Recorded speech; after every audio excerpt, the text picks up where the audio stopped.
de la imagen de Jesucristo momentos después de su crucifixión, como creen muchos? Las manchas son de verdad su sangre. Según las pruebas de datación por medio del carbono 14 que se han divulgado ampliamente, no. De hecho, afirman que el lienzo de unos 14 pies, algo más de 4 metros de longitud, es una astuta falsificación medieval. Sin embargo, informaciones recientes han suscitado serias dudas sobre la precisión de la datación con el método del carbono.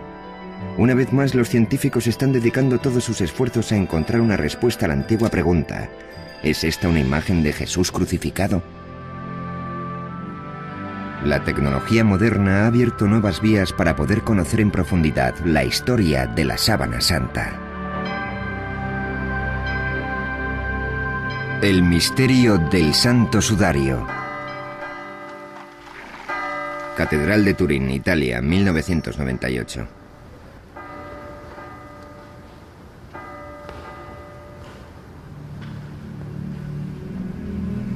Desde el año 1400, la sábana santa o santa síndone ha salido de su caja de plata en numerosas ocasiones.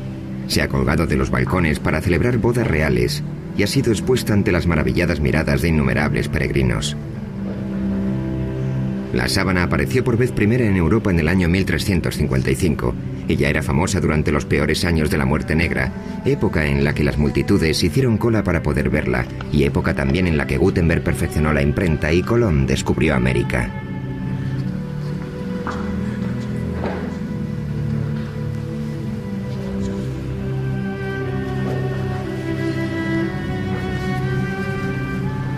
En aquel momento escaseaban las herramientas científicas y las falsificaciones estaban a la orden del día, por lo que resultaba imposible resolver la cuestión de la autenticidad del lienzo.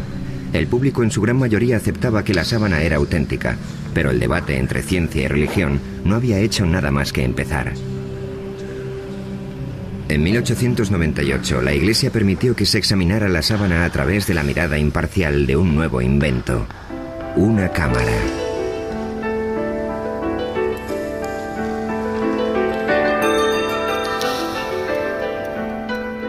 Nadie podía imaginar que las fotografías que Secondo Pia tomó aquel día cambiarían para siempre la opinión de la gente sobre la Santa Síndone.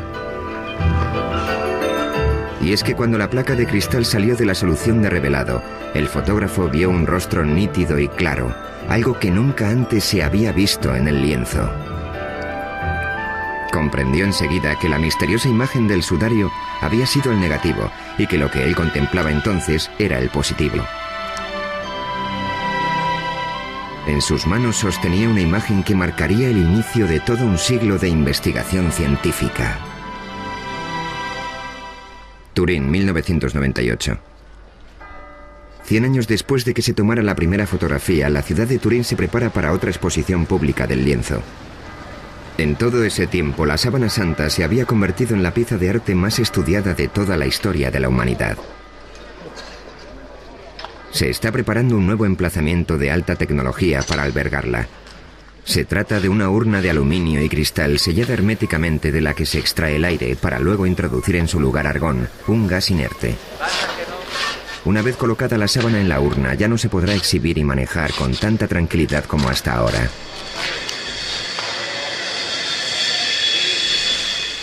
Toda esta actividad puede resultar sorprendente si consideramos que las pruebas efectuadas con el método del carbono son correctas y la sábana, por tanto, no es más que una falsificación. ¿Es solo fe ciega o realmente existen motivos para dudar de los descubrimientos científicos? El lienzo vuelve a estar en el centro de la polémica.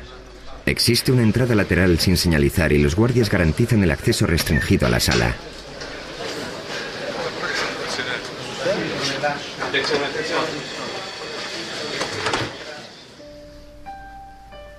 A cubierto de las miradas del público, una experta suiza en tejidos cose centímetro a centímetro y con sumo cuidado la sábana a un nuevo lienzo de mejor soporte. Tan solo una cámara documenta el proceso. Para el conservador del sudario no existe duda alguna sobre quién era la persona a la que una vez cubrió este lienzo.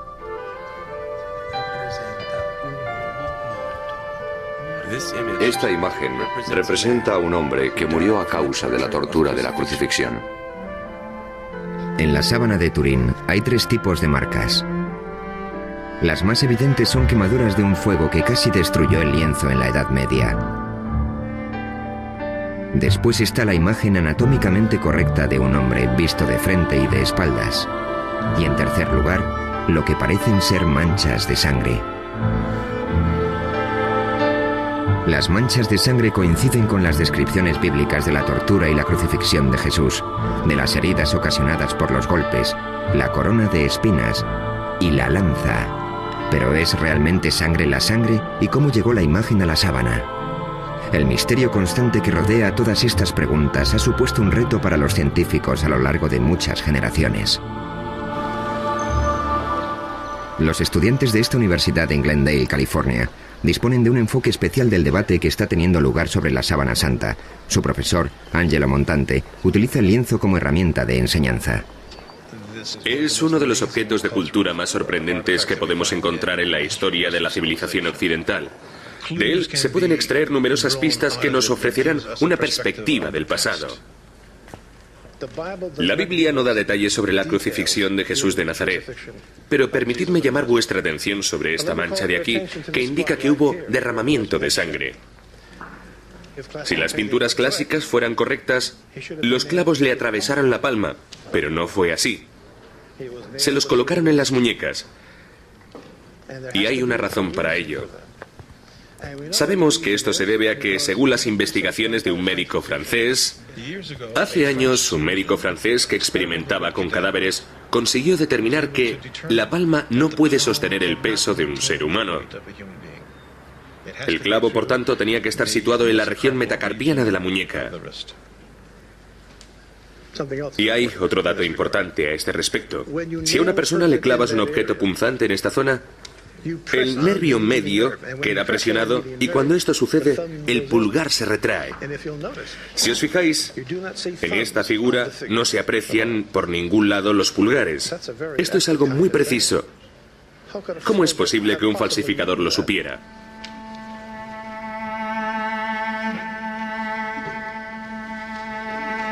Aquí tenemos una imagen mejorada de la sábana.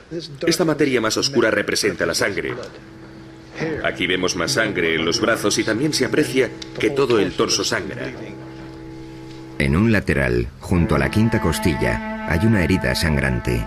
Coincide con la forma de la lanza romana que se utilizaba en la época de la crucifixión.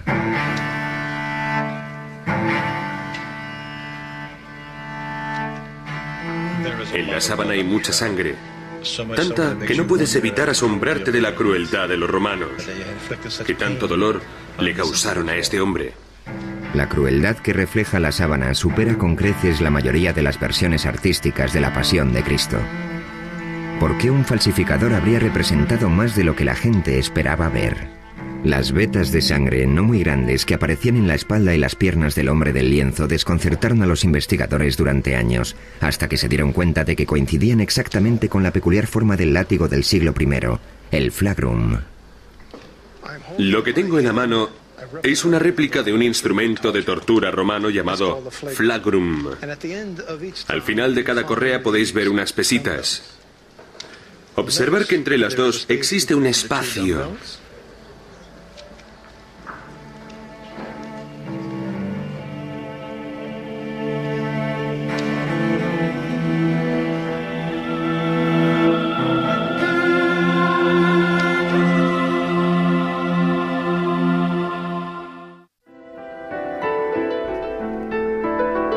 A finales de la década de los 70, un grupo de científicos presionó a la Iglesia para que les dejara examinar la sábana con las tecnologías más avanzadas.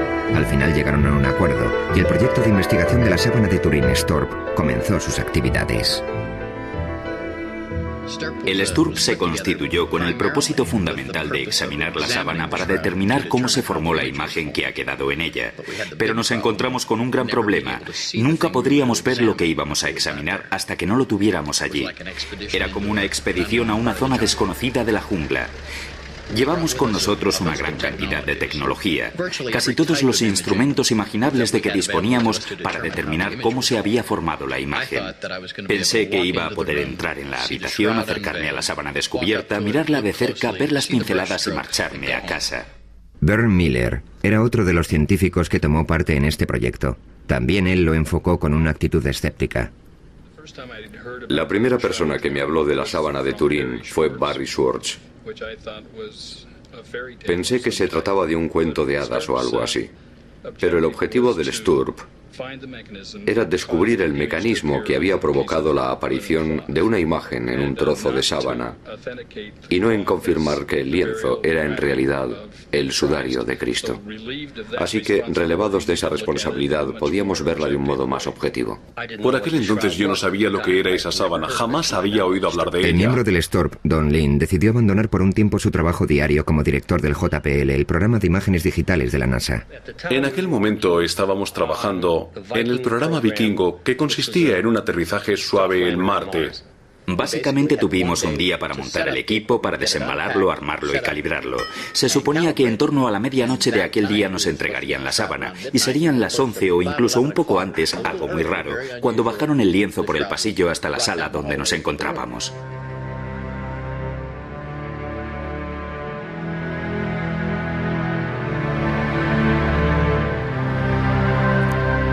Uno de los primeros experimentos que se llevaron a cabo con la sábana consistía en separar la tela del lienzo de refuerzo por una pequeña zona de aproximadamente unos 7,5 centímetros.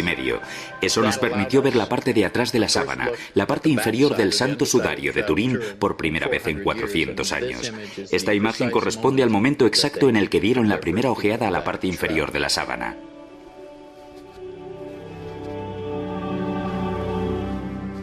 Entonces el profesor Ricci del equipo italiano insertó una cámara endoscópica entre las dos telas. Cuando vi que la luz de la cámara enfocaba la mancha de sangre número 3 desde abajo, apagué las luces de la habitación.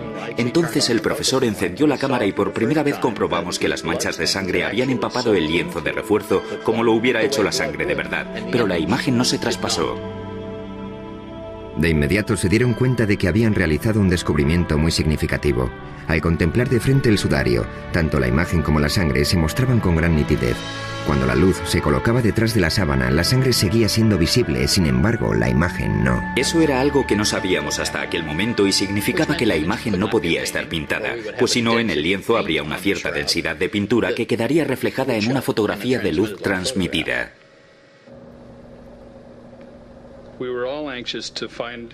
Todos estábamos deseando averiguar si la sangre era real o no.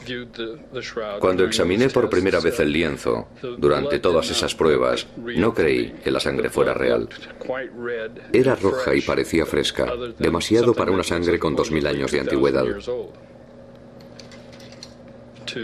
Para determinar si era real, tomamos muestras en una cinta de superficie adhesiva y la examinamos en el laboratorio más tarde. Pasaron varios meses antes de que determináramos que era sangre de verdad. En la siguiente diapositiva vemos la sangre sobre el entramado de la tela, los micropuntos de esta foto. ¿Es esta la sangre de Jesús? ¿Es la sangre de otra persona que fue crucificada por los romanos? ¿O es la sangre de un hombre inocente utilizada para crear un engaño tan extraordinario? Una de las teorías de la formación de la imagen en la sábana afirmaba que podía ser una quemadura, porque su color es muy similar al que aparece con el uso en una funda de una tabla de planchar. A una luz normal, la quemadura y la imagen parecen idénticas. Las quemaduras emiten destellos fluorescentes cuando se las expone a la luz ultravioleta, así que utilizamos esta, pero no se veía la imagen del cuerpo. Obtuvimos imágenes maravillosas de las quemaduras que había en el sudario, pero ni rastro de la imagen del cuerpo, lo que demostraba que no podía ser una quemadura. Y en lo referente a qué pudo haber causado la aparición de la imagen, los científicos fueron descartando una posibilidad tras otra.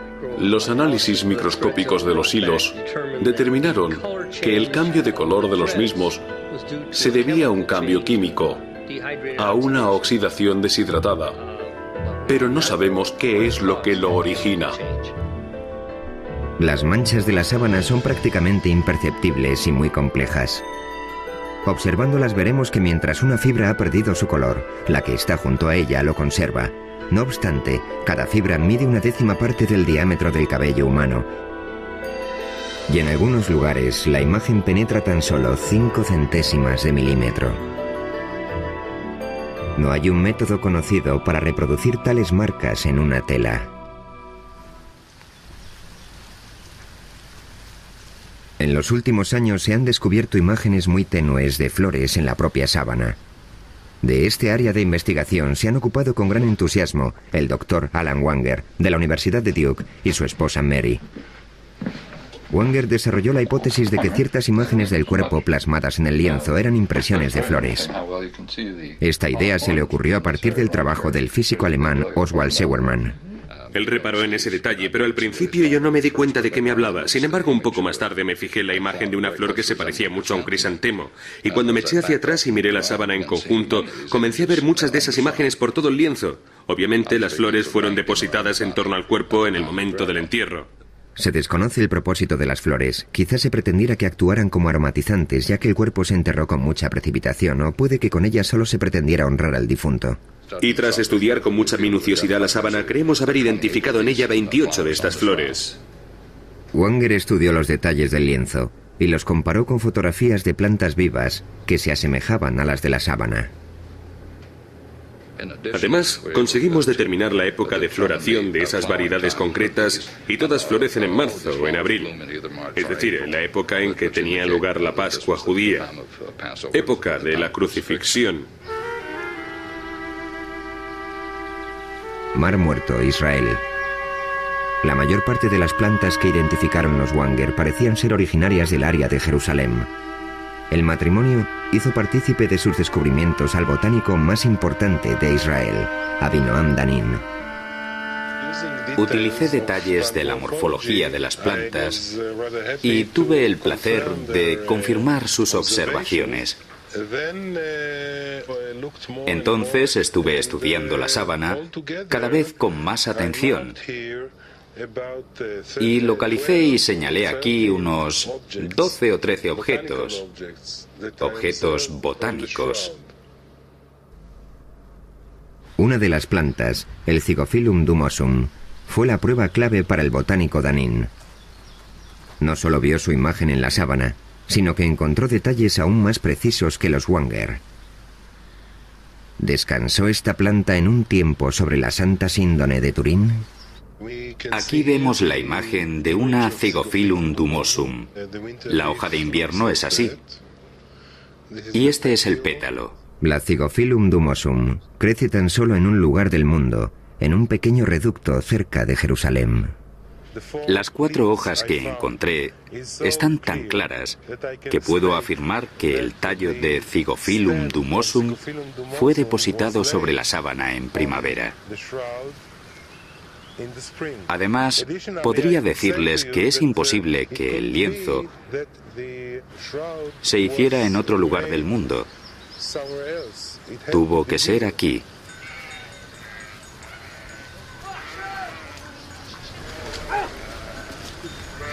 Y si había flores en torno al cuerpo, también tendría que haber polen. El polen puede durar miles de años, y a través del microscopio se pueden diferenciar y distinguir todas las variedades. Eran pistas demasiado pequeñas para el ojo humano, que esperaban la llegada del detective apropiado. En 1973, el criminólogo suizo Max Frey obtuvo una autorización para tomar muestras del polen del tejido de la sábana santa y las conservó en portaobjetos de cristal. Este hombre, que contaba con una formación en botánica, pasó años analizando su contenido de polen. Falleció antes de poder terminar y publicar sus conclusiones, pero otros continuaron su labor. Con la ayuda de las tecnologías más novedosas, pueden identificar con exactitud cada grano de polen y averiguar a qué planta corresponde. Uri Baruch es el experto en polen más importante de Israel. Trabaja con el Dr. Danin y se encarga de calcular el tipo y la frecuencia del polen que contienen los portaobjetos de Frey. Pensé que también había algunas bayas con el mismo tipo de polen, pero todavía no las hemos encontrado. Es el primer caso que vemos de este tipo de polen.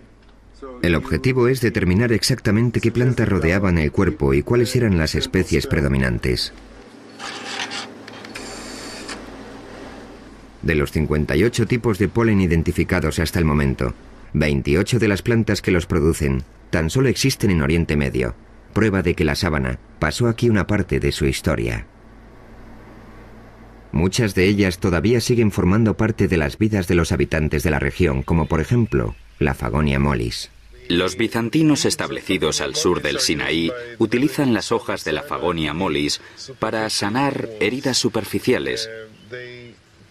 Toman los tallos y las hojas verdes, los queman y usan la ceniza para colocarla sobre las heridas. La llaman uraga.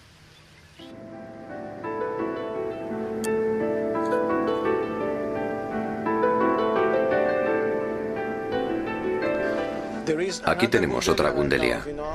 En las placas normalmente hay una gran densidad de polen procedente de una planta llamada Gundelia tournefoti. Esta muestra en particular procede de una zona junto a la cabeza del hombre del lienzo. Puedes ver las espinas, ¿de acuerdo? Aquí hay una, aquí hay una, aquí hay una.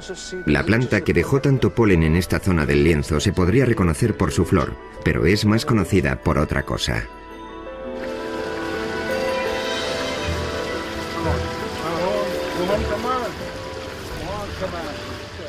Tengo que utilizar mi cuchillo porque es una planta con muchas espinas. Aquí tenemos una Gundelia tournefoti. Es el cardo con la mayor frecuencia de granos de polen en la Santa Síndone de Turín.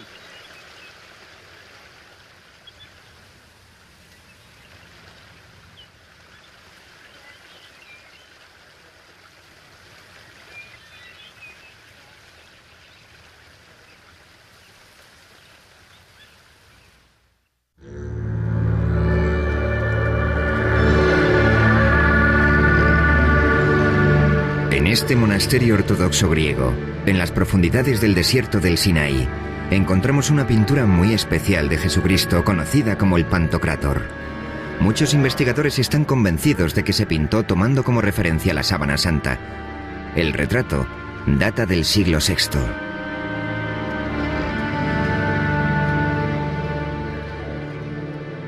En el icono podemos ver que los ojos son muy grandes y están bastante separados. Cuando lo comparamos con la sábana, vemos que los ojos del hombre del sudario están separados y ligeramente descentrados. Si observamos... El Dr. Banger ha perfeccionado una técnica de luz polarizada para comparar las imágenes de la sábana con otras imágenes como el Pantocrátor. Si giro el filtro mientras miro estas imágenes en la pantalla, una se difuminará en la otra. Hacemos esto para comprobar la exactitud de las comparaciones. En el icono observamos lo que parece ser una lágrima que corre por la mejilla en este punto. Si rotamos la sábana descubrimos que en realidad hay una mancha, posiblemente de sangre, en el mismo lugar. Si bajamos hasta la punta de la nariz en el icono y luego pasamos a la sábana, comprobaremos que la configuración de la nariz es prácticamente exacta. En cuanto a los labios del icono, se aprecia que están agrietados. Y si contemplamos los detalles de la sábana, comprobaremos que todas esas marcas son prácticamente visibles.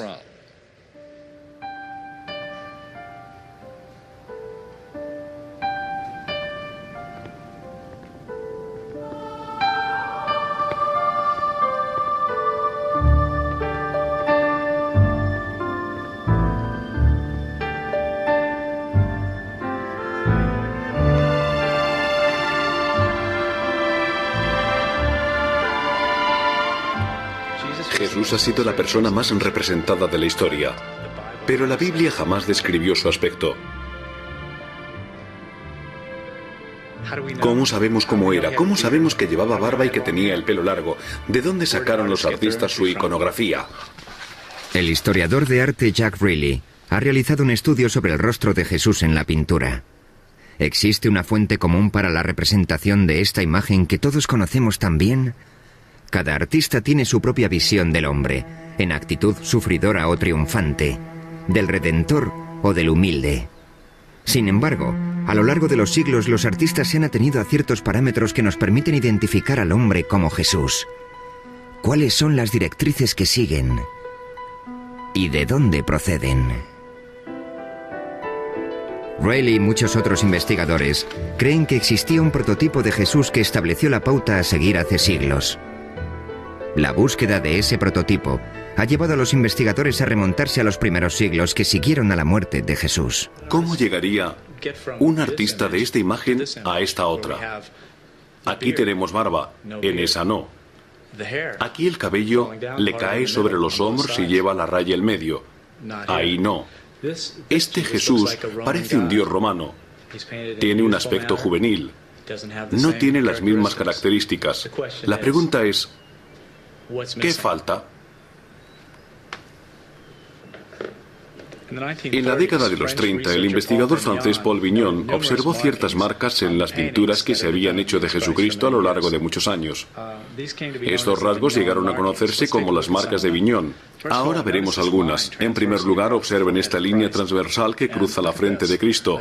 Y fíjense en esto, una especie de cuadrado con 3 lados marcados en el caballete de la nariz. Justo debajo hay otro triángulo, en la nariz que es alargada, rasgo muy indicativo de numerosas representaciones de Cristo de aquel periodo. Los especialistas han identificado los ojos, que se asemejan a los de un búho, la nariz alargada y el resto de las marcas de Vignon en la sábana.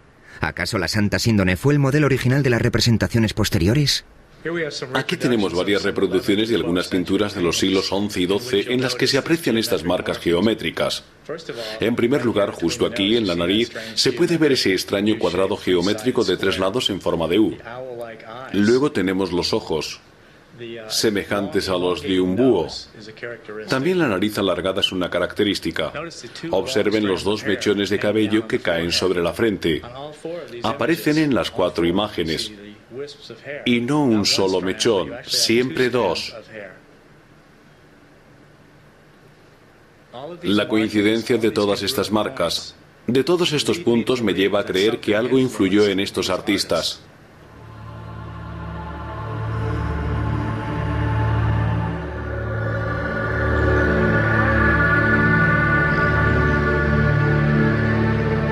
Si la sábana es el sudario de Jesús, entonces su peregrinaje comenzó aquí, en el lugar donde Cristo murió. En la ciudad moderna de Jerusalén, el pasado sigue vivo. Muchas de las costumbres que aquí se practican aún son un reflejo del mundo antiguo. ¿El entierro del hombre de la sábana se realizó de acuerdo con la cultura hebrea?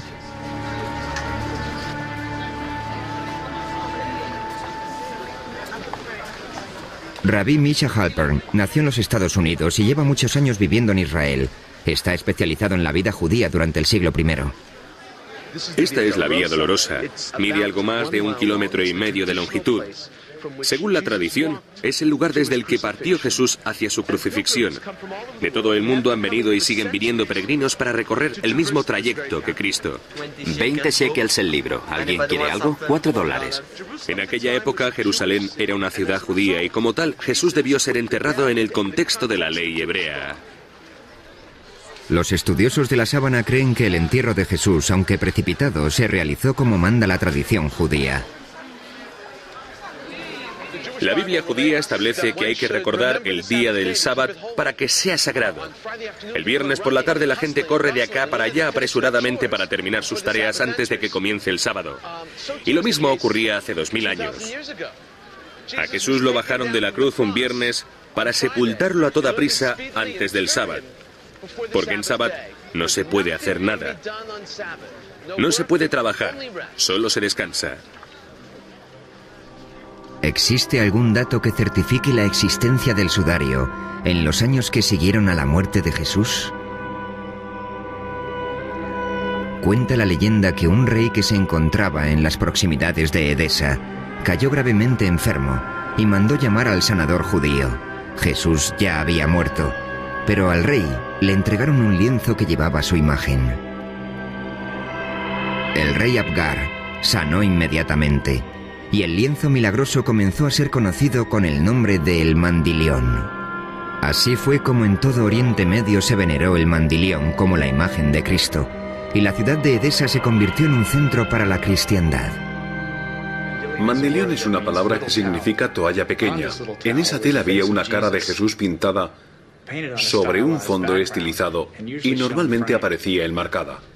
Si el mandilión era la sábana santa, ¿por qué en él solo aparecía el rostro? Entonces solo se decía de ella que era un lienzo con una cara, pero Ian Wilson, el historiador inglés, afirma que existe una palabra clave para explicarlo en los documentos antiguos, tetradiplón, que significa doblado en 4. Si doblas el lienzo en 4 partes, al final lo que tienes es un pequeño rectángulo con el rostro en el centro. ¿Podría la sábana de Edesa ser la Santa Síndone doblada en 4 para mostrar solo la cara? La sábana en sí mismo es el mapa que mejor nos permite ubicarla en el pasado. Comienzas siguiendo una pista que te lleva a otra y así sucesivamente. Voluntarios, por favor. En 1978 el equipo del Sturb descubrió un cierto número de pliegues en el lienzo, de los cuales 8 eran bastante prominentes. Lo que vamos a hacer ahora es reproducir la forma en que estaba doblada la sábana. Las fotografías con luces de descomposición demostraron que sí, que realmente la sábana tiene 8 pliegues. Por supuesto, la fotografía no puede decirnos cuándo se hicieron, pero de lo que sí da fe es de que al menos una vez en su existencia, ese lienzo se dobló 8 veces. El resultado sería un rectángulo con un rostro en el medio.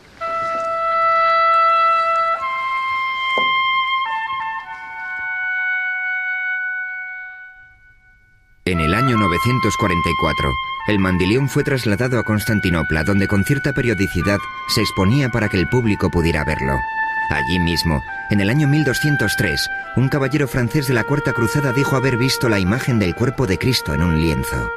Un año después, los cruzados saquearon la ciudad y se llevaron el botín a Europa. En este punto finaliza de forma radical el rastro del mandilión y comienza la historia de la sábana santa.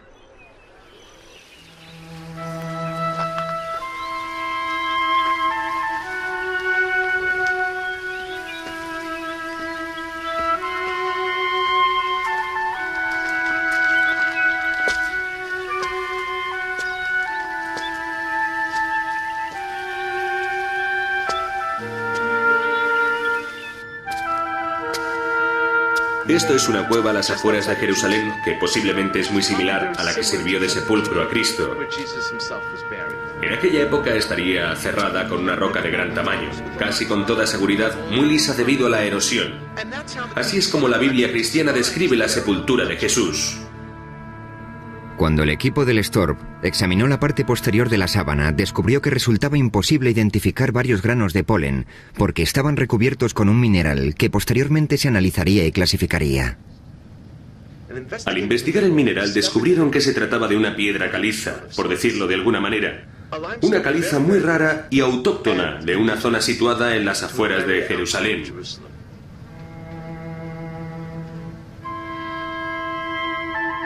La Santa Síndone está cubierta de sangre, así que deberíamos preguntarnos ¿por qué no lavaron el cuerpo de Jesús como exige el entierro tradicional de la ley judía? La respuesta podría ser la siguiente. Cuando un cuerpo sangra mucho, no se purifica con agua por temor a eliminar toda la sangre. Esa sangre tiene que purificarse con el cuerpo. Incluso hoy en día, cuando en las noticias informan de una acción terrorista en Israel, por ejemplo, inmediatamente acuden al lugar los rabinos y la gente reza y recogen la sangre de las víctimas que está en el suelo para poder enterrarlas adecuadamente. Según la Biblia cristiana, en la tumba se encontraron 2 lienzos, el sudario y otra sábana.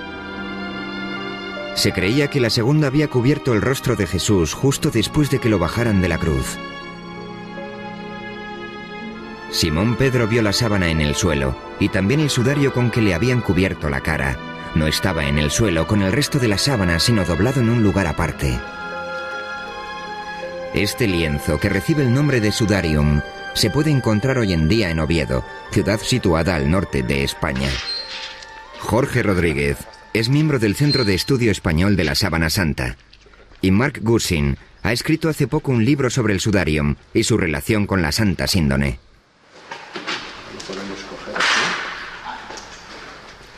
El sudarium está cubierto de sangre, pero en él no hay imagen alguna como sucede en la sábana. Se cree que retiraron el lienzo del rostro antes de envolver el cuerpo en la sábana. Porque es para limpiar. Claro, en realidad es un trapo, sí. El lienzo huye del peligro. Siempre iba por delante de los invasores. Escapaba de ellos. Siempre iba más al norte, a lugares más seguros, y allí permanecía. Y esta ciudad era el lugar más seguro de toda España durante la invasión musulmana. Fuera de Jerusalén, su viaje comenzó en el año 614 para escapar del ejército persa, que no cesaba en su avance. Llegó primero a Alejandría, pero se fue moviendo en repetidas ocasiones hacia el oeste, a lo largo de la costa africana, hasta que por fin llegó a Toledo, en la España cristiana. Cuando en el año 711 los musulmanes invadieron la península ibérica, el sudarium fue llevado a toda prisa al norte, a las montañas, y una vez allí lo ocultaron en una cueva.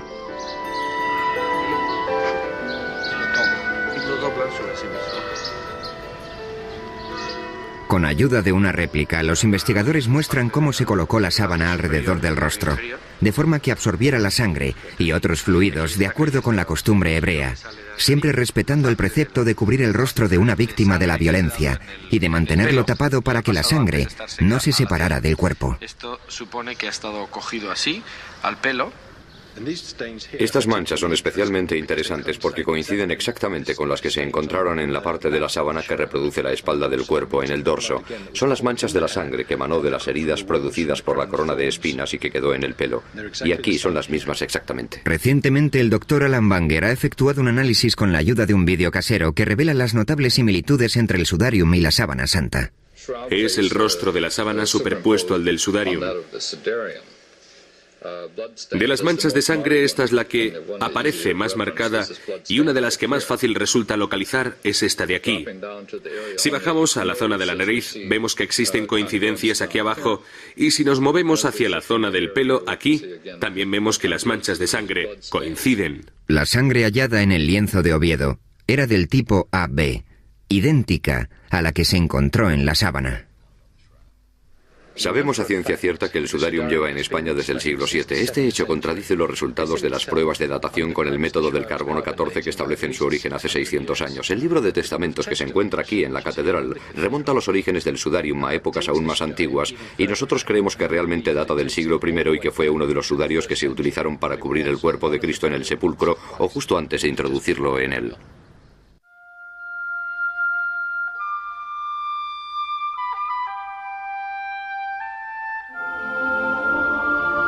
En 1988, las pruebas del carbono 14 concluyeron que el lienzo no tenía más de 600 años de antigüedad. Parecía que tal afirmación pondría fin a todas las investigaciones científicas sobre la sábana. Se aventuraron muchas teorías que exponían la posibilidad de que las pruebas se equivocaran, pero muy pocos científicos estaban convencidos de ello. Entonces, un microbiólogo, el doctor Garza Valdez, anunció un descubrimiento significativo. Sobre las fibras de este antiguo lienzo encontró una fina película originada por una bacteria que podía distorsionar la datación por medio del método del carbono. En 1996, realizó unas pruebas a varias fibras de la sábana y observó que había una capa de material suficiente para poder desviar de forma significativa los resultados de la datación con el método del carbono. El doctor Harry Goff es el inventor de la moderna técnica de la datación mediante el carbono 14. La contaminación bacteriana es algo de lo que no eran conscientes las personas que llevaron a cabo la datación con el método del carbono. De hecho, no creo que nadie conociera su existencia hasta que Garza Valdez descubrió esta posibilidad. Y aunque lo hubieran sabido, los procesos de limpiado que utilizaban no lo hubieran tenido en cuenta. Así que no había modo alguno de que hubieran podido establecer con total exactitud la fecha de origen del material de la sábana. Cuando comenzaron a cuestionarse los resultados de la datación mediante este método, los científicos pusieron manos a la obra para encontrar una forma de separar la película de material bioplástico del tejido original. Cuando el procedimiento para separar la celulosa de la película bioplástica esté bien determinado, creo que estaremos preparados para ofrecernos a realizar otra datación de la sábana con el método del carbono 14. Si se aceptará nuestra oferta o no, es algo que no está claro.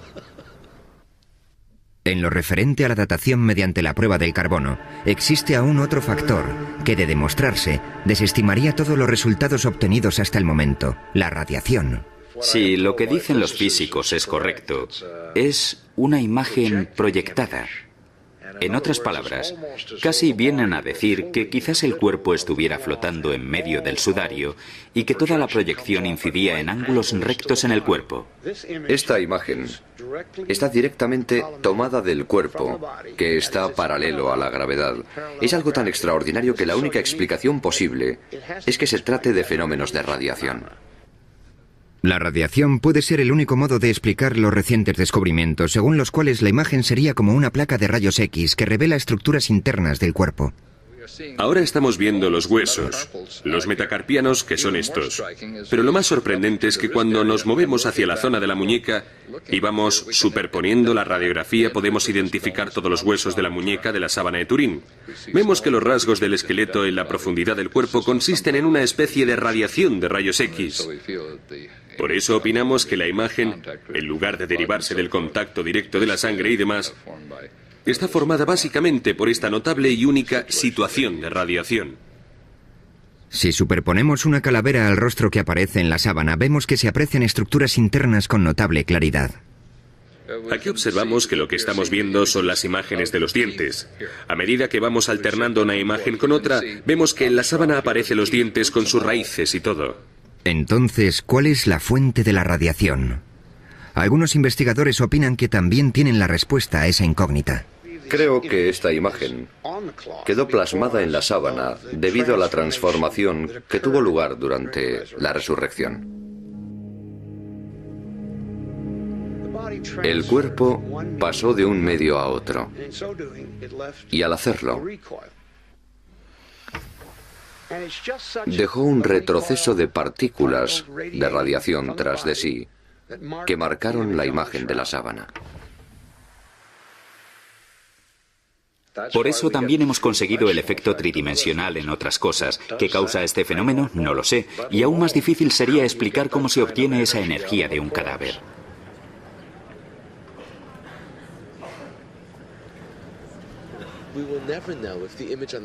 Nunca sabremos si la imagen que se ve en la sábana santa era la de Jesús.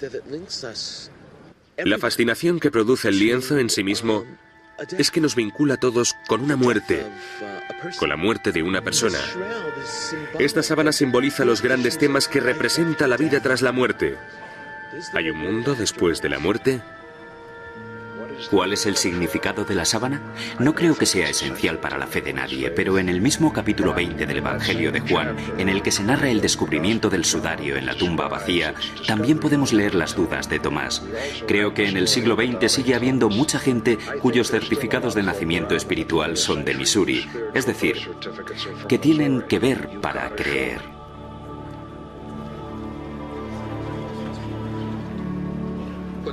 Lo que me ha llamado la atención durante todos estos años ha sido el misterio que la envuelve.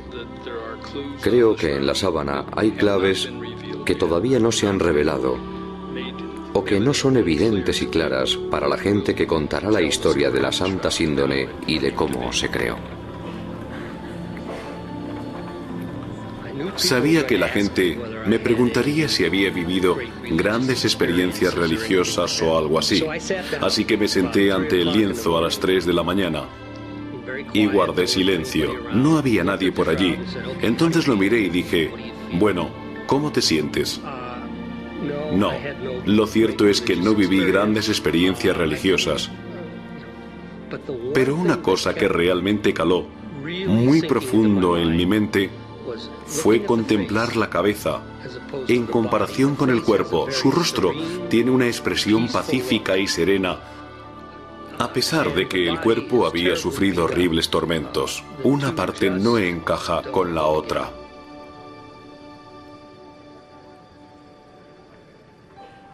Nuestro equipo pasó cientos de miles de horas estudiándola y después de todo ese tiempo, al recordar que nuestro principal objetivo era determinar cómo se formó la imagen, hubimos de reconocer que no teníamos nada.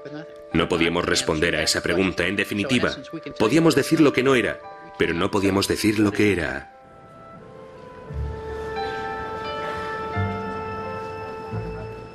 La teología no debería entrar en conflicto con la tecnología. La razón jamás podrá probar la divinidad de Cristo. La ciencia puede exponer una afirmación teológica. Como mucho puede decir, posiblemente este lienzo sirviera de sudario a Jesús de Nazaret. Pero la pregunta que planteó la teología es: ¿quién creéis que soy? Ningún laboratorio científico puede responder a eso. Todavía sigue correspondiendo al individuo revisar las pruebas de que dispone y decidir por sí mismo qué es en realidad la sábana de Turín.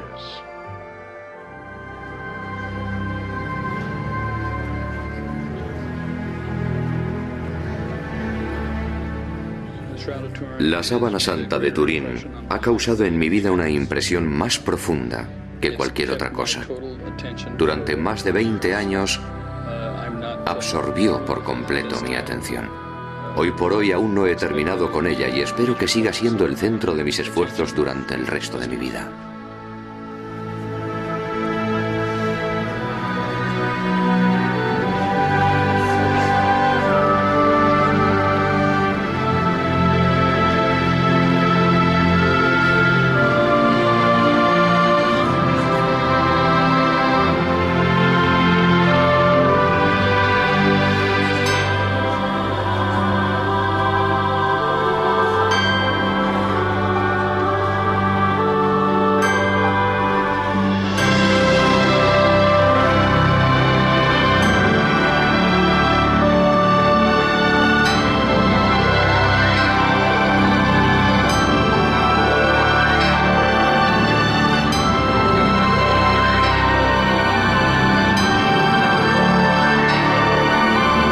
Sería un rectángulo con un rostro en el medio.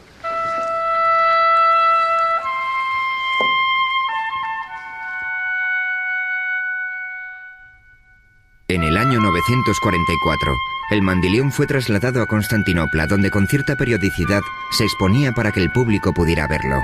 Allí mismo, en el año 1203, un caballero francés de la Cuarta Cruzada dijo haber visto la imagen del cuerpo de Cristo en un lienzo.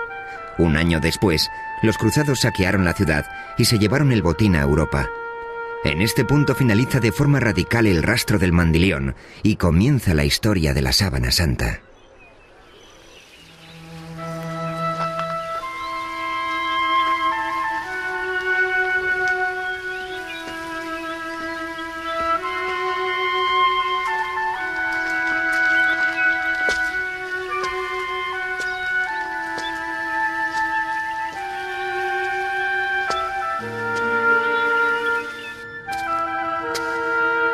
Esto es una cueva a las afueras de Jerusalén que posiblemente es muy similar a la que sirvió de sepulcro a Cristo.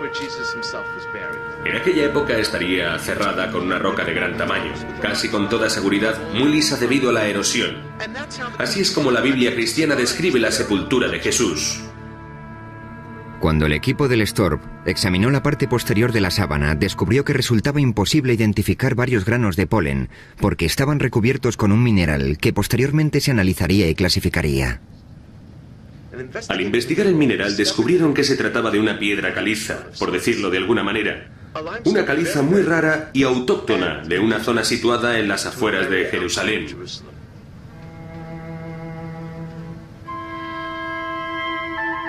La Santa Síndone está cubierta de sangre, así que deberíamos preguntarnos ¿por qué no lavaron el cuerpo de Jesús como exige el entierro tradicional de la ley judía? La respuesta podría ser la siguiente. Cuando un cuerpo sangra mucho, no se purifica con agua por temor a eliminar toda la sangre. Esa sangre tiene que purificarse con el cuerpo.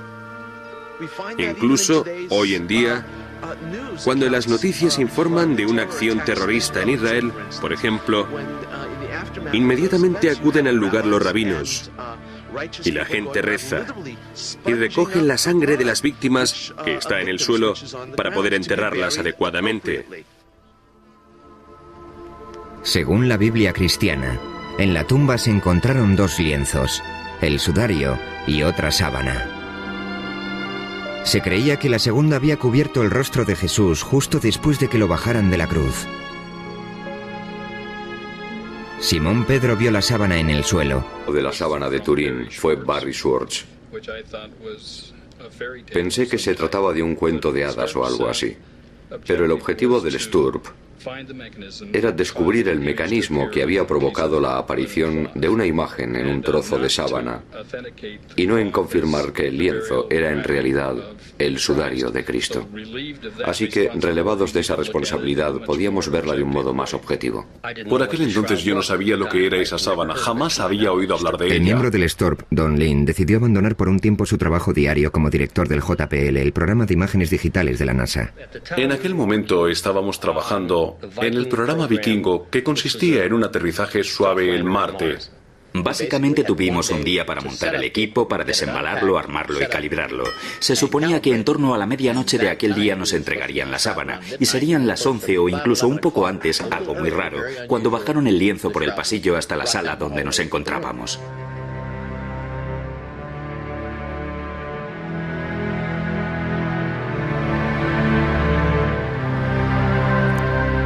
Uno de los primeros experimentos que se llevaron a cabo con la sábana consistía en separar la tela del lienzo de refuerzo por una pequeña zona de aproximadamente unos 7,5 centímetros. Eso nos permitió ver la parte de atrás de la sábana, la parte inferior del Santo Sudario de Turín, por primera vez en 400 años. Esta imagen corresponde al momento exacto en el que dieron la primera ojeada a la parte inferior de la sábana.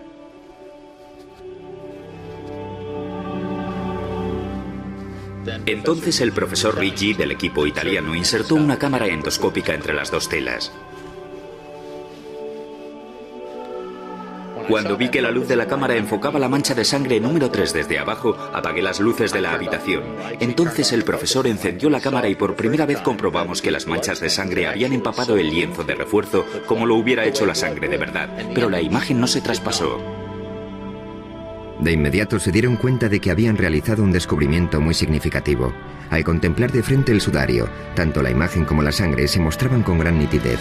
Cuando la luz se colocaba detrás de la sábana, la sangre seguía siendo visible, sin embargo, la imagen no. Eso era algo que no sabíamos hasta aquel momento y significaba que la imagen no podía estar pintada, pues si no, en el lienzo habría una cierta densidad de pintura que quedaría reflejada en una fotografía de luz transmitida.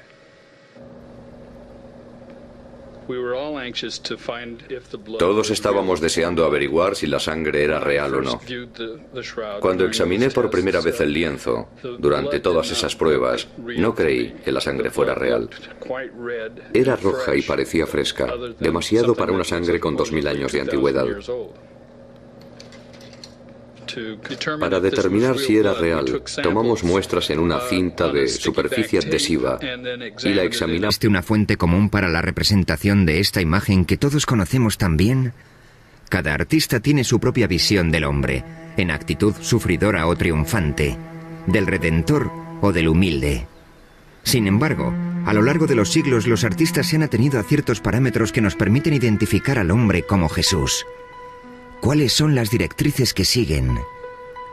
¿Y de dónde proceden?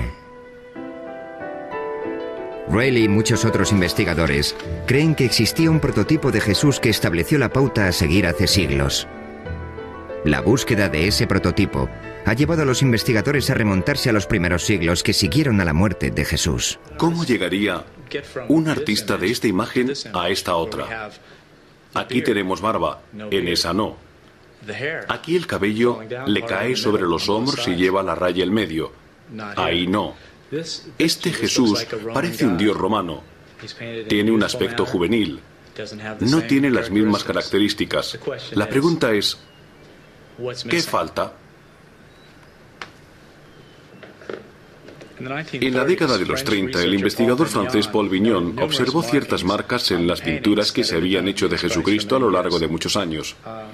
Estos rasgos llegaron a conocerse como las marcas de Vignon. Ahora veremos algunas. En primer lugar, observen esta línea transversal que cruza la frente de Cristo. Y fíjense en esto, una especie de cuadrado con 3 lados marcados en el caballete de la nariz. Justo debajo hay otro triángulo, en la nariz que es alargada, rasgo muy indicativo de numerosas representaciones de Cristo de aquel periodo. Los especialistas han identificado los ojos, que se asemejan a los de un búho, la nariz alargada y el resto de las marcas de Vignon en la sábana. ¿Acaso la Santa Síndone fue el modelo original de las representaciones posteriores? Aquí tenemos varias reproducciones de algunas pinturas de los siglos XI y XII en las que se aprecian estas marcas geométricas. En primer lugar, justo aquí, en la nariz, se puede ver ese extraño cuadrado geométrico de 3 lados en forma de U. Luego tenemos los ojos. semejantes a los de un búho. También la nariz alargada es una característica. Observen los dos mechones de cabello que caen sobre la frente. Aparecen en las 4 imágenes. Y no un solo mechón, siempre 2. La coincidencia de todas estas marcas, de todos estos puntos, me lleva a creer que algo influyó en estos artistas.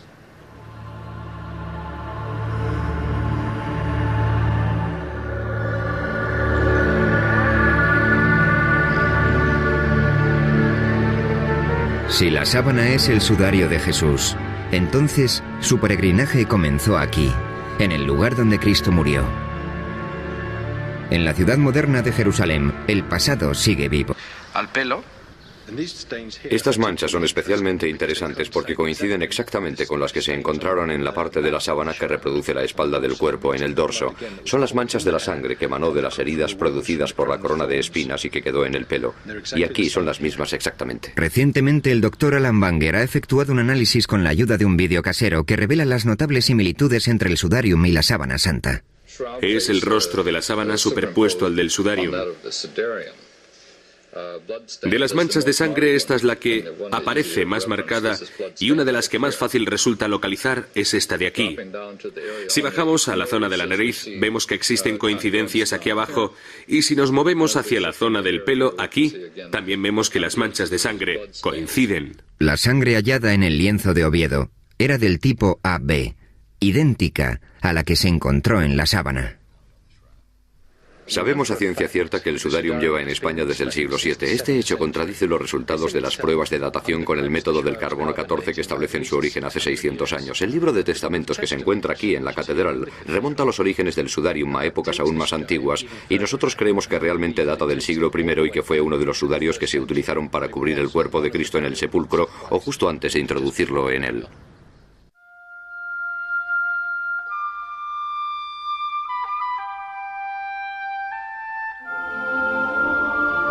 En 1988, las pruebas del carbono 14 concluyeron que el lienzo no tenía más de 600 años de antigüedad.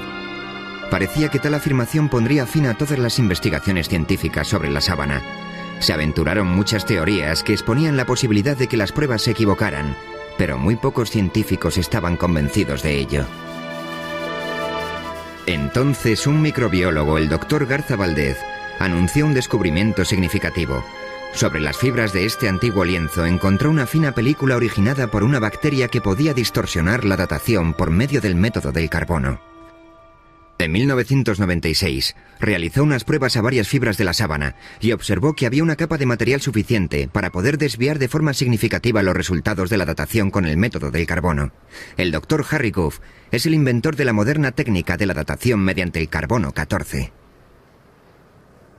La contaminación bacteriana es algo de lo que no eran conscientes las personas que llevaron a cabo la datación con el método del carbono.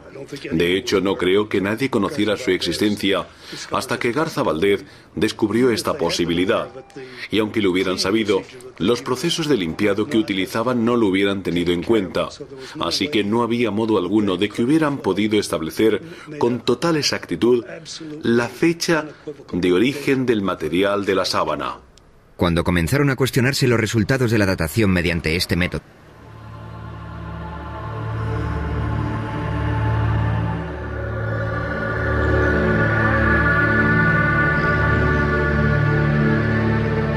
si la sábana es el sudario de Jesús, entonces su peregrinaje comenzó aquí, en el lugar donde Cristo murió. En la ciudad moderna de Jerusalén, el pasado sigue vivo. Muchas de las costumbres que aquí se practican aún son un reflejo del mundo antiguo. ¿El entierro del hombre de la sábana se realizó de acuerdo con la cultura hebrea?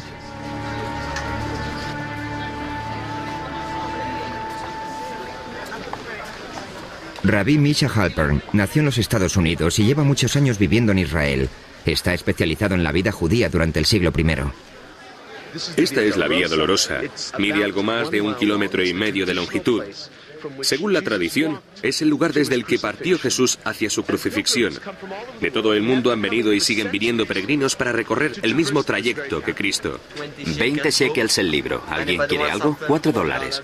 En aquella época, Jerusalén era una ciudad judía y como tal, Jesús debió ser enterrado en el contexto de la ley hebrea. Los estudiosos de la sábana creen que el entierro de Jesús, aunque precipitado, se realizó como manda la tradición judía.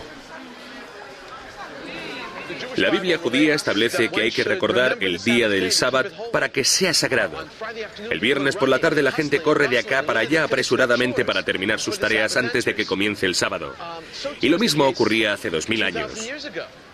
A Jesús lo bajaron de la cruz un viernes para sepultarlo a toda prisa antes del sábado. Porque en sábado no se puede hacer nada. No se puede trabajar, solo se descansa. ¿Existe algún dato que certifique la existencia del sudario en los años que siguieron a la muerte de Jesús? Cuenta la leyenda que un rey que se encontraba en las proximidades de Edesa cayó gravemente enfermo y mandó llamar al sanador judío. Jesús ya había muerto, pero al rey le entregaron un lienzo que llevaba su imagen.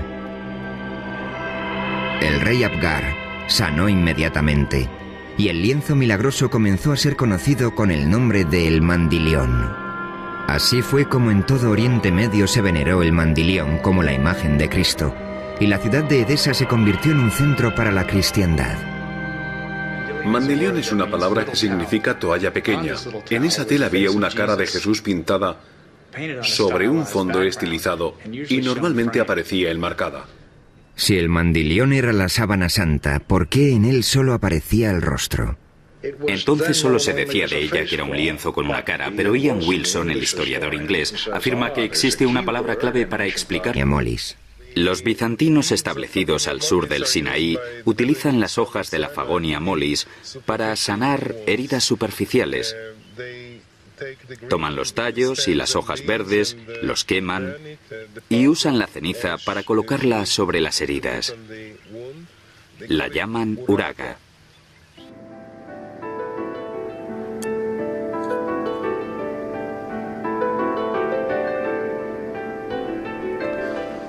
Aquí tenemos otra gundelia. En las placas normalmente hay una gran densidad de polen procedente de una planta llamada Gundelia tournefoti. Esta muestra en particular procede de una zona junto a la cabeza del hombre del lienzo. Puedes ver las espinas, ¿de acuerdo? Aquí hay una, aquí hay una, aquí hay una. La planta que dejó tanto polen en esta zona del lienzo se podría reconocer por su flor, pero es más conocida por otra cosa.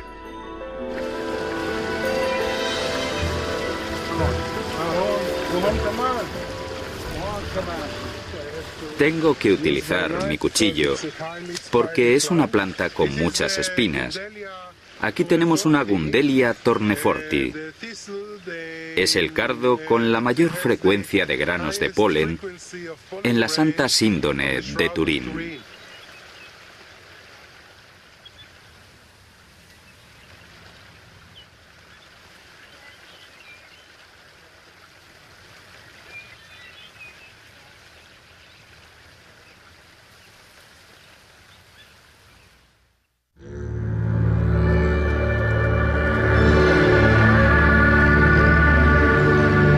En este monasterio ortodoxo griego, en las profundidades del desierto del Sinaí, encontramos una pintura muy especial de Jesucristo conocida como el Pantocrátor. Muchos investigadores están convencidos de que se pintó tomando como referencia la sábana santa. El retrato data del siglo VI.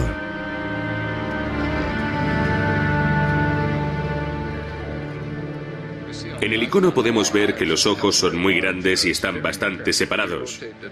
Cuando lo comparamos con la sábana, vemos que los ojos del hombre del sudario están separados y ligeramente descentrados. Si observamos... El Dr. Banger ha perfeccionado una técnica de luz polarizada para comparar las imágenes de la sábana con otras imágenes como el Pantocrátor. Si giro el filtro mientras miro estas imágenes en la pantalla, una se difuminará en la otra. Hacemos esto para comprobar la exactitud de las comparaciones. En el icono observamos lo que parece ser una lágrima que corre por la mejilla en este punto. Si rotamos la sábana descubrimos que en realidad hay una mancha, posiblemente de sangre, en el mismo lugar. Si bajamos hasta la punta de la nariz en el icono y luego un instrumento de tortura romano llamado flagrum. Al final de cada correa podéis ver unas pesitas. Observar que entre las dos existe un espacio.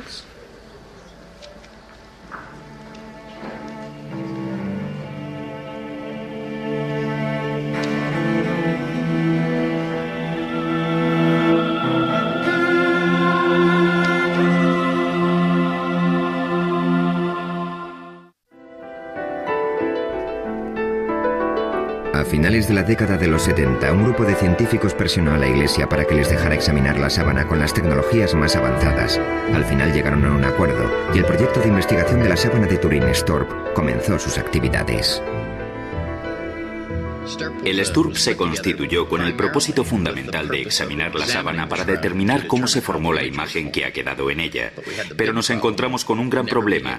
Nunca podríamos ver lo que íbamos a examinar hasta que no lo tuviéramos allí. Era como una expedición a una zona desconocida de la jungla. Llevamos con nosotros una gran cantidad de tecnología, casi todos los instrumentos imaginables de que disponíamos para determinar cómo se había formado la imagen. Pensé que iba a poder entrar en la habitación, acercarme a la sábana descubierta, mirarla de cerca, ver las pinceladas y marcharme a casa. Bernd Miller era otro de los científicos que tomó parte en este proyecto. También él lo enfocó con una actitud escéptica. La primera persona que me habló de la sábana de Turín fue Barry Schwartz. Pensé que se trataba de un cuento de hadas o algo así. Pero el objetivo del STURP era descubrir el mecanismo que había provocado la aparición de una imagen en un trozo de sábana y no en confirmar que el lienzo era en realidad el sudario de Cristo. Así que, relevados de esa responsabilidad, podíamos verla de un modo más objetivo. Por aquel entonces yo no sabía lo que era esa sábana, jamás había oído hablar de ella. El miembro del STORP, Don Lin, decidió abandonar por un tiempo su trabajo diario como director del JPL, el programa de imágenes digitales de la NASA. En aquel momento estábamos trabajando en el programa Vikingo, que consistía en un aterrizaje suave en Marte. Básicamente tuvimos un día para montar el equipo, para desembalarlo, armarlo y calibrarlo. Se suponía que en torno a la medianoche de aquel día nos entregarían la sábana, y serían las 11 o incluso un poco antes, algo muy raro, cuando bajaron el lienzo por el pasillo hasta la sala donde nos encontrábamos.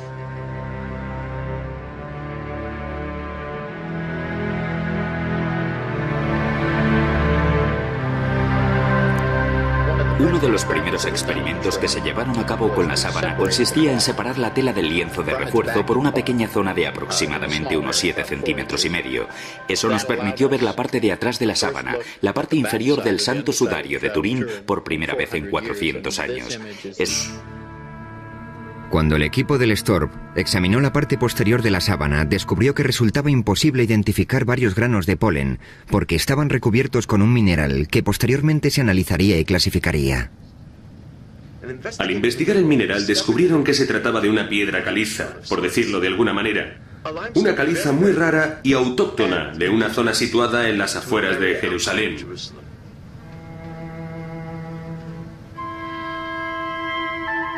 La Santa Síndone está cubierta de sangre, así que deberíamos preguntarnos ¿por qué no lavaron el cuerpo de Jesús como exige el entierro tradicional de la ley judía? La respuesta podría ser la siguiente. Cuando un cuerpo sangra mucho, no se purifica con agua por temor a eliminar toda la sangre. Esa sangre tiene que purificarse con el cuerpo. Incluso hoy en día, cuando en las noticias informan de una acción terrorista en Israel, por ejemplo, inmediatamente acuden al lugar los rabinos y la gente reza y recogen la sangre de las víctimas que está en el suelo para poder enterrarlas adecuadamente. Según la Biblia cristiana, en la tumba se encontraron 2 lienzos, el sudario y otra sábana. Se creía que la segunda había cubierto el rostro de Jesús justo después de que lo bajaran de la cruz. Simón Pedro vio la sábana en el suelo y también el sudario con que le habían cubierto la cara. No estaba en el suelo con el resto de la sábana, sino doblado en un lugar aparte. Este lienzo, que recibe el nombre de sudarium, se puede encontrar hoy en día en Oviedo, ciudad situada al norte de España. Jorge Rodríguez es miembro del Centro de Estudio Español de la Sábana Santa. Y Mark Gussin ha escrito hace poco un libro sobre el sudarium y su relación con la Santa Síndone.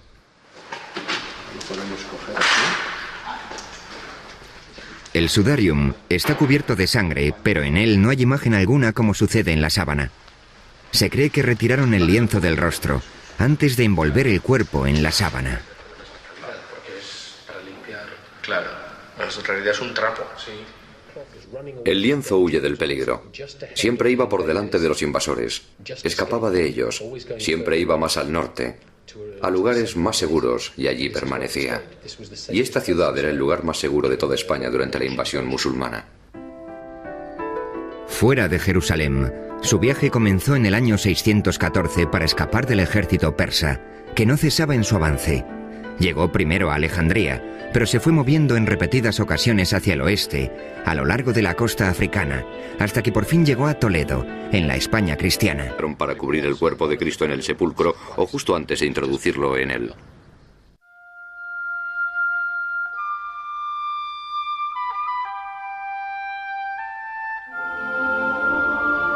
En 1988, las pruebas del carbono 14 concluyeron que el lienzo no tenía más de 600 años de antigüedad.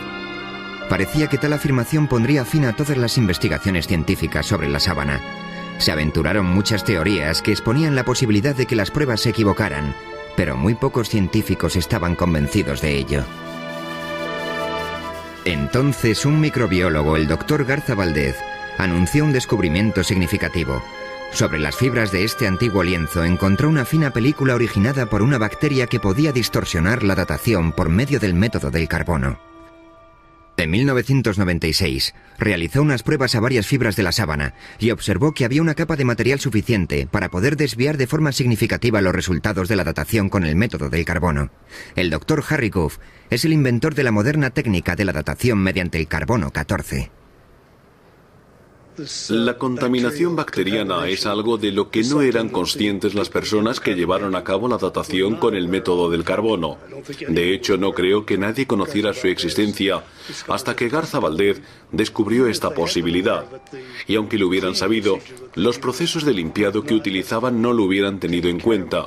Así que no había modo alguno de que hubieran podido establecer con total exactitud la fecha de origen del material de la sábana. Cuando comenzaron a cuestionarse los resultados de la datación mediante este método, los científicos pusieron manos a la obra para encontrar una forma de separar la película de material bioplástico del tejido original. Cuando el procedimiento para separar la celulosa de la película bioplástica esté bien determinado, creo que estaremos preparados para ofrecernos a realizar otra datación de la sábana con el método del carbono 14. Si se aceptará nuestra oferta o no, es algo que no está claro. En lo referente a la datación mediante la prueba del carbono, existe aún otro factor que, de demostrarse, desestimaría todos los resultados obtenidos hasta el momento: la radiación. Si lo que dicen los físicos es correcto, es una imagen proyectada. En otras palabras, casi vienen a decir que quizás el cuerpo estuviera flotando en medio del sudario y que toda la proyección incidía en ángulos rectos en el cuerpo. Esta imagen está directamente tomada del cuerpo, que está paralelo a la gravedad. Es algo tan extraordinario que la única explicación posible es que se trate de fenómenos de radiación. La radiación puede ser el único modo de explicar los recientes descubrimientos, según los cuales la imagen sería como una placa de rayos X que revela estructuras internas del cuerpo. Ahora estamos viéndolo. Por supuesto, la fotografía no puede decirnos cuándo se hicieron, pero de lo que sí da fe es de que al menos una vez en su existencia, ese lienzo se dobló 8 veces. El resultado sería un rectángulo con un rostro en el medio.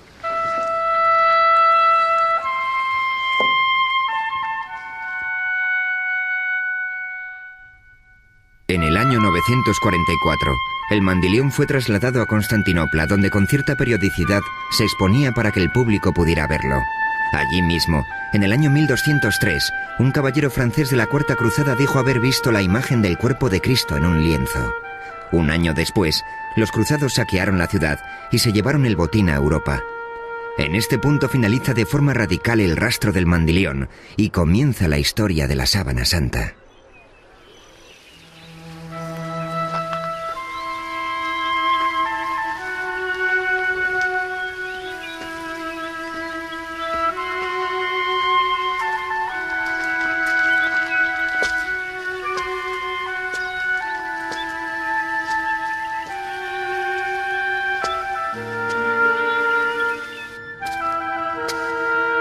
Esto es una cueva a las afueras de Jerusalén que posiblemente es muy similar a la que sirvió de sepulcro a Cristo. En aquella época estaría cerrada con una roca de gran tamaño, casi con toda seguridad muy lisa debido a la erosión. Así es como la Biblia cristiana describe la sepultura de Jesús. Cuando el equipo del Storp examinó la parte posterior de la sábana, descubrió que resultaba imposible identificar varios granos de polen, porque estaban recubiertos con un mineral que posteriormente se analizaría y clasificaría. Al investigar el mineral descubrieron que se trataba de una piedra caliza, por decirlo de alguna manera. Una caliza muy rara y autóctona de una zona situada en las afueras de Jerusalén.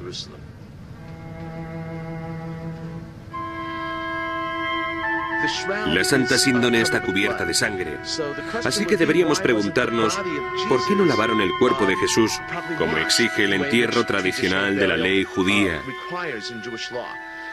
La respuesta podría ser la siguiente. Cuando un cuerpo sangra mucho, no se purifica con agua por temor a eliminar toda la sangre. Esa sangre tiene que purificarse con el cuerpo.